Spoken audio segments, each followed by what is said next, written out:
Hello friends, Lavanya ವೈವಿಧ್ಯ ಅಡುಗೆ ಚಾನೆಲ್ಗೆ ನಿಮ್ಮೆಲ್ಲರಿಗೂ ಸ್ವಾಗತ. ಇವತ್ತಿನ ವಿಡಿಯೋದಲ್ಲಿ ನಾನು ತುಂಬಾನೇ ಟೇಸ್ಟಿಯಾಗಿ ಹಾಗೆಯೇ ತುಂಬಾನೇ ಕ್ವಿಕ್ ಆಗಿ ಮಾಡ್ಕೊಳ್ಳುವಂತಹ ಬೆಂಡೆಕಾಯಿ ಸಾಂಬಾರ್ನ ಹೇಗೆ ಮಾಡೋದು ಅಂತ ತೋರಿಸ್ಕೊಡ್ತಾ ಇದ್ದೀನಿ. ಅನ್ನದ ಜೊತೆ, ಮುದ್ದೆ ಜೊತೆ, ಚಪಾತಿ ದೋಸೆ ಜೊತೆ ತುಂಬಾನೇ ಒಳ್ಳೆ ಕಾಂಬಿನೇಷನ್ ಈ ಸಾಂಬಾರು. ತುಂಬಾನೇ ಚೆನ್ನಾಗಿರುತ್ತೆ. ನೀವೇನಾದ್ರು ನಮ್ಮ ಚಾನೆಲ್ನ ಮೊದಲನೇ ಸಲ ನೋಡ್ತಾ ಇದ್ರೆ ಪ್ಲೀಸ್ ನಮ್ಮ ಚಾನೆಲ್ನ ಸಬ್ಸ್ಕ್ರೈಬ್ ಮಾಡ್ಕೊಳ್ಳಿ. ಹಾಗೆ ಪಕ್ಕದಲ್ಲಿರೋ ಬೆಲ್ ಐಕಾನ್ನ ಪ್ರೆಸ್ ಮಾಡಿ. ವಿಡಿಯೋನ ಎಲ್ಲೂ ಕೂಡ ಸ್ಕಿಪ್ ಮಾಡದೆ ಪೂರ್ತಿಯಾಗಿ ನೋಡಿ. ಬನ್ನಿ ಈಗ ಹೇಗೆ ಮಾಡೋದು ಅಂತ ನೋಡೋಣ.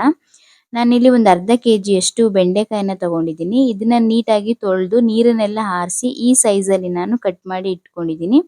ನಿಮಗೆ ಯಾವ ಸೈಜಲ್ಲಿ ಬೇಕೋ ಆ ಸೈಜಲ್ಲಿ ನೀವು ಕಟ್ ಮಾಡ್ಕೊಬಹುದು. ಈಗ ಇದಕ್ಕೆ ಮಸಾಲೆನ ರುಬ್ಕೊಳ್ಳೋಣ. ಒಂದು ಮಿಕ್ಸಿ ಜಾರಲ್ಲಿ ನಾನು 1 ಕಪ್ ಅಷ್ಟು ತೆಂಗಿನಕಾಯಿ ತುರಿನ ಹಾಕೋತಾ ಇದ್ದೀನಿ. ಹಾಗೇನೆ ಒಂದು ಮೀಡಿಯಂ ಸೈಜ್ದು ಒಂದು ಈರುಳ್ಳಿನ ಕಟ್ ಮಾಡಿ ಹಾಕೊಂಡಿದ್ದೀನಿ. ಇದ್ರ ಜೊತೆಗೆ ಒಂದು 2 ಗೆಡ್ಡೆಯಷ್ಟು ಬೆಳ್ಳುಳ್ಳಿನ ಹಾಕೋತಾ ಇದ್ದೀನಿ. ಹಾಗೇನೆ ನಾನಿಲ್ಲಿ ಒಂದು 4 ಮೀಡಿಯಂ ಸೈಜ್ದು ಟೊಮೊಟೊ ತಗೊಂಡಿದ್ದೀನಿ. ನಾನು ಹುಣಸೆ ಹುಳಿನೂ ಕೂಡ ಹಾಕ್ತಾ ಇದ್ದೀನಿ. ಅದರಿಂದ ಇಲ್ಲಿ 4 ಟೊಮೊಟೊ ಸಾಕಾಗುತ್ತೆ. ಈಗ ಟೊಮೊಟೊ ಹಾಕೊಂಡಾದ್ಮೇಲೆ ಇದಕ್ಕೆ ನಾನಿಲ್ಲಿ 1 ಟೇಬಲ್ ಸ್ಪೂನ್ ಅಷ್ಟು ತರಕಾರಿ ಸಾಂಬಾರ್ ಪೌಡರ್ನ ಹಾಕ್ತಾ ಇದ್ದೀನಿ. ಹಾಗೇನೆ 1.5 ಟೇಬಲ್ ಸ್ಪೂನ್ ಅಷ್ಟು ಬೇಳೆ ಸಾಂಬಾರ್ ಪೌಡರು. ನಾವು 2 ತರದ ಸಾಂಬಾರ್ ಪೌಡರ್ಗಳನ್ನ ಇಟ್ಕೊಂಡಿರ್ತೀವಲ್ಲ, ಅದು ಎರಡನ್ನೂ ಕೂಡ ನಾನು ಇಲ್ಲಿ ಹಾಕ್ತಾ ಇದ್ದೀನಿ. ಈಗ ಇದಕ್ಕೆ ನೀರನ್ನ ಹಾಕಳ್ದೆ ಹಾಗೆ ರುಬ್ತಾ ಇದ್ದೀನಿ. ಏಕೆಂದ್ರೆ ಟೊಮೊಟೊದಲ್ಲೇ ನೀರಿನ ಅಂಶ ಇರೋದ್ರಿಂದ ನೀವು ಬೇಕಾದ್ರೆ ನೀರು ಕೂಡ ಹಾಕೋಬಹುದು. ಇದನ್ನ ನುಣ್ಣಗೆ ರುಬ್ಕೊಂಡಿದ್ದಾಗಿದೆ. ಈಗ ಗ್ಯಾಸ್ ಸ್ಟವ್ ಮೇಲೆ ಒಂದು ಪಾತ್ರೆನ ಬಿಸಿಗಿಟ್ಟು ಅದಕ್ಕೆ ಒಂದು 4ರಿಂದ 5 ಟೇಬಲ್ ಸ್ಪೂನ್ ಅಷ್ಟು ಎಣ್ಣೆನ ಹಾಕ್ತಾ ಇದ್ದೀನಿ.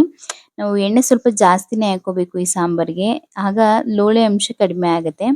ಎಣ್ಣೆ ಚೆನ್ನಾಗಿ ಬಿಸಿ ಆಗಬೇಕು. ಬಿಸಿ ಆದ್ಮೇಲೆ ನಾನಿಲ್ಲಿ ಉದ್ದಿದ್ದಾಗಿ ಸ್ವಲ್ಪ ದಪ್ಪ ಸೈಜಲ್ಲೇ ಕಟ್ ಮಾಡ್ಕೊಂಡಿದ್ದೀನಿ. ಒಂದು ಈರುಳ್ಳಿನ ಇಲ್ಲಿ ಹಾಕೊಂಡು ಈಗ ಇದನ್ನ ಒಂದು 2 ನಿಮಿಷಗಳ ಕಾಲ ಚೆನ್ನಾಗಿ ಫ್ರೈ ಮಾಡ್ಕೊಳ್ತಾ ಇದ್ದೀನಿ. ಈರುಳ್ಳಿ ಸ್ವಲ್ಪ ಕಲರ್ ಚೇಂಜ್ ಆಗಬೇಕು, ಅಲ್ಲಿವರೆಗೂ ಫ್ರೈ ಮಾಡ್ಕೊಂಡ್ರೆ ಸಾಕಾಗುತ್ತೆ. ಹಾಗೇನೆ ಇಲ್ಲಿ ನೋಡ್ತಾ ಇರ್ಬೋದು ನೀವು, ಈರುಳ್ಳಿ ಎಲ್ಲ ಚೆನ್ನಾಗಿ ಫ್ರೈ ಆಗಿದೆ. ಈ ಟೈಮಲ್ಲಿ ನಾನು ಕಟ್ ಮಾಡಿ ಇಟ್ಕೊಂಡಿರುವಂತಹ ಬೆಂಡೆಕಾಯಿನ ಹಾಕ್ತಾ ಇದ್ದೀನಿ. ಬೆಂಡೆಕಾಯಿ ಅಂತ ಅಂದಮೇಲೆ ಲೋಳೆ ಅಂಶ ಇದ್ದೇ ಇರುತ್ತೆ.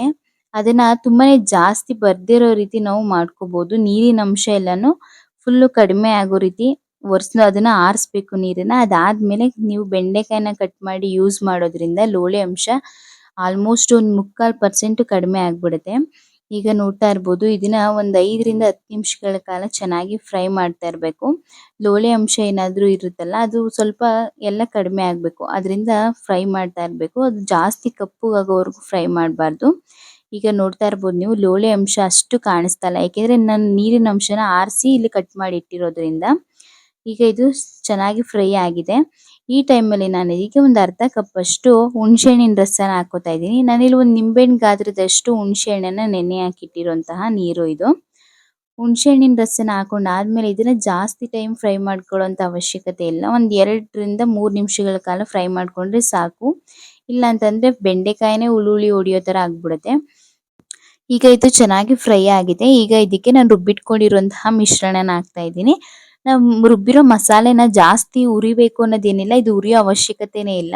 ನಾನು ಈ ರೀತಿ ಮಸಾಲೆನ ಹಾಕಿ ಒಂದು ರೌಂಡ್ ಈ ರೀತಿ ಚೆನ್ನಾಗಿ ಮಿಕ್ಸ್ ಮಾಡ್ಕೊತಾ ಇದ್ದೀನಿ ಅಷ್ಟೇನೆ. ಮಸಾಲೆನ ಉರಿಬೇಕು ಅನ್ನೋದೇನಿಲ್ಲ ಇಲ್ಲಿ. ಈಗ ಮಿಕ್ಸಿ ಜಾರಿಗೆ ಸ್ವಲ್ಪ ನೀರನ್ನ ಹಾಕಿ ಅದನ್ನ ಮಿಕ್ಸ್ ಮಾಡಿ ಹಾಕೋತಾ ಇದ್ದೀನಿ.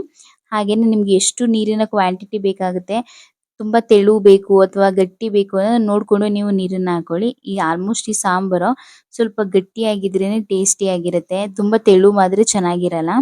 ಈಗ ನೋಡ್ತಾ ಇರ್ಬೋದು ನೀವು, ಈ ಕನ್ಸಿಸ್ಟೆನ್ಸಿಲಿ ನಾನು ನೀರನ್ನ ಹಾಕಿ ಈಗ ಇದು ಚೆನ್ನಾಗಿ ಕುದಿಯುವಂತ ಟೈಮಲ್ಲಿ ನಾನು ರುಚಿಗೆ ತಕ್ಕಷ್ಟು ಉಪ್ಪನ್ನ ಹಾಕ್ತಾ ಇದ್ದೀನಿ.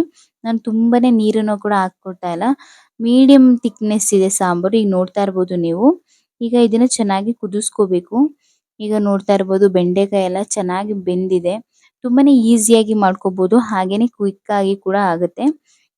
ಈಗ ನೋಡ್ತಾ ಇರ್ಬೋದು, ಬೆಂಡೆಕಾಯಿ ಎಲ್ಲ ಚೆನ್ನಾಗಿ ಬೆಂದಿದೆ. ಹಾಗೇನೆ ಸಾಂಬಾರ್ ಕೂಡ ಇಲ್ಲಿ ರೆಡಿ ಆಗಿದೆ. ರುಚಿ ರುಚಿಯಾಗಿ ತುಂಬಾನೇ ಟೇಸ್ಟಿಯಾಗಿ ಬೇಗನೆ ಮಾಡ್ಕೋಬಹುದು.